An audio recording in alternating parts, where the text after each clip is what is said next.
စ္စာခွင့်ရလဲချက်သို့အာယုဒီအောင်လေးရောင်းကြတော့လက်စာဆောက်ကြပါအာယုဘယ်လိုကိုရလဲသာဆုံးရတော့လူတွေအောင်တော့လက်စာဆောက်ကြပါအာယုဒီလူတွေအဝဲစီကို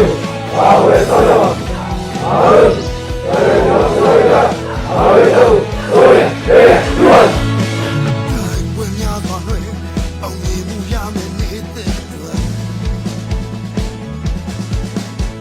ဒီသူတွေပါပဲနောက်ဆုံးတော့တိုက်ပွဲတစ်ခုပဲတရားကိုစကူတိုင်းနေရခြင်းအာရမကိုတုံးလာနိုင်ဖို့တော့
Now get this.